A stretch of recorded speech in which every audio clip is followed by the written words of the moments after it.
We're joined now by transport commentator Christian Wolmar, and Esther Craig, who is also still with us. Now, Christian, is there any proof that nationalising is going to make everything better? Well, absolutely. I mean, there's no proof for anything, but it's very likely to make things better for the simple fact that the privatisation has been a mess. What happened was that they broke up a coherent structure, British Rail, which was one organisation that ran the trains, it ensured the track was safe, and they sold the tickets. They actually even built trains at one point. And instead, we now have this bunch of different 20, 30 different companies doing different things, not necessarily coordinating their work. And it's, been a mess. And the Tory government recognised this because in 2018, they launched a review of what to do about it. And that has stuttered and it's got postponed. And eventually they produced a bill earlier this year, but not a bill that's going through Parliament, just a kind of test bill. And they basically have left this structure unchanged. And so it is time that it was addressed. Yeah, well, more than half of Tory voters support nationalisation. So I can't understand why the Tories would not have done this themselves. Well, that's a very interesting statistic. I mean, I noticed from the headlines in the newspapers today that this is largely lauded. People like the idea of the state taking back the railways. And I think there's a hint that there is something bigger here. Like, there's all that kind of protest about the water companies, for example, where really people think that they should never have been privatised. So this is an important moment in a way, because although this renationalisation is a partial renationalisation, it's complicated and so on, it is saying essentially that privatisation has reached its limits. There's certain things that should stay in the public sector, and the railways is one of them. Now, if we were to renationalise the railways, and I mean, Labour are saying they will, but they're still just politicians at the end of the day, so I won't believe it until it actually happens. But that wouldn't necessarily stop striking, would it? If Mick Lynch and Aslef and the train drivers want to keep on striking just because the government's in charge, doesn't mean that anything will change.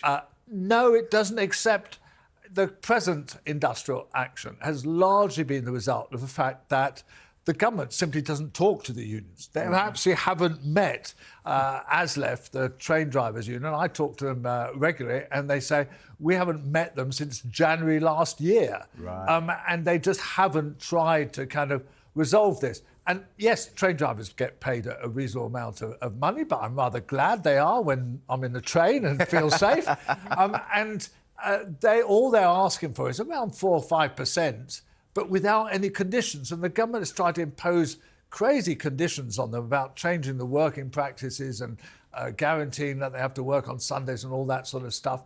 Just give them that extra bit of money and the industrial action will go away. So, no, of course, it's not a guarantee that there won't ever be any industrial action, but there will be a kind of better relationship between the staff and the management, and indeed that's necessary. It kind of improves the morale of the staff. Yeah. Esther, 70% of UK rail routes owned by foreign states. Yeah. We've got France, Germany, the Dutch. I find the funniest one, the Czech Republic. Like the Czechs own part of our rail. It's hilarious.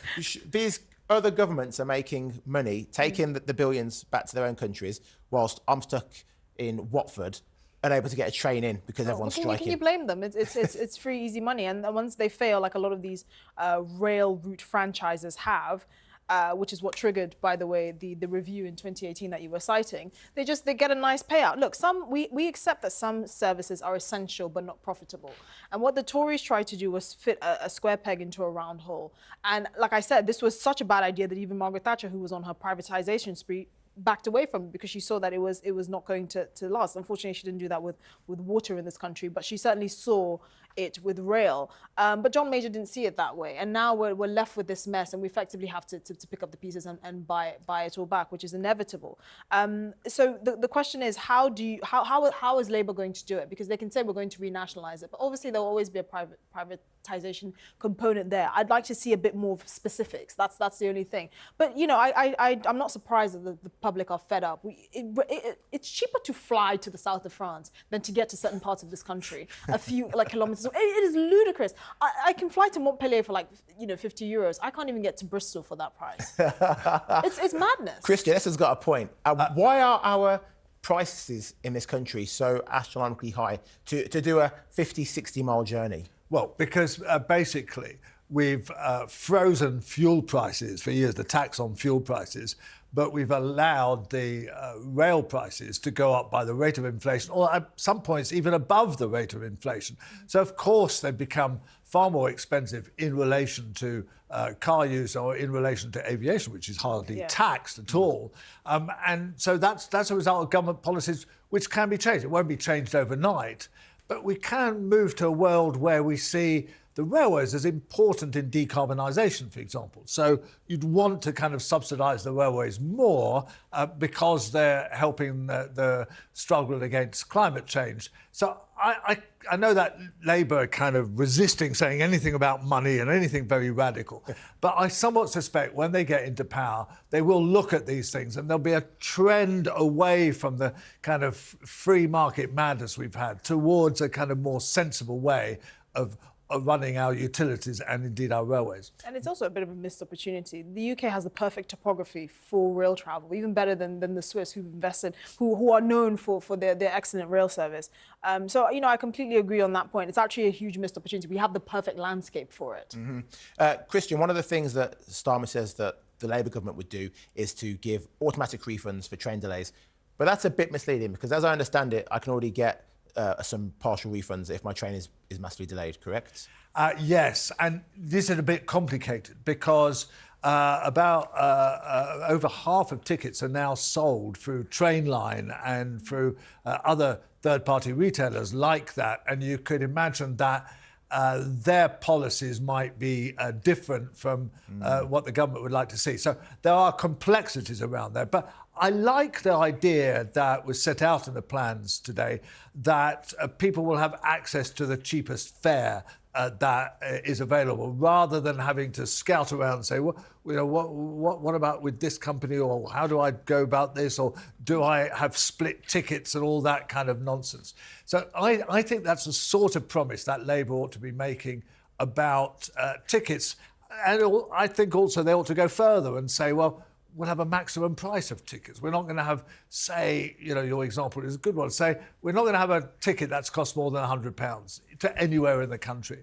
Or we're going to give everybody a sort of 30% discount if they spend £30 on an old person's card or a young person's card, like I have. Mine's the old person's money.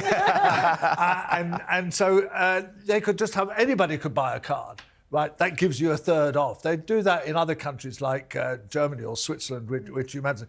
So imaginative things they can do that won't cost very much money, but will change the whole kind of feeling about rail travel. It'll make it kind of more accessible. It'll make it friendlier. It'll make it kind of, something that people want to do rather than a chore. Yeah. Christian, listening to you speak, it is abundantly clear to me that what the government should really be doing is hiring people like yourselves to be advising these departments. That would solve so many more problems. Just get the experts in. Everything you're saying makes perfect sense. Well, I have occasionally advised some politicians about what to do, but whether they listen to me or not is another matter. You know what they prefer to do? They prefer to fly in expensive consultants from the US when things go really bad and spend a bomb. McKinsey's and Ernst & Young and the like. Yes, they get I'd love to be on their wage. Well, thank you very much for joining us, Christian. Pleasure.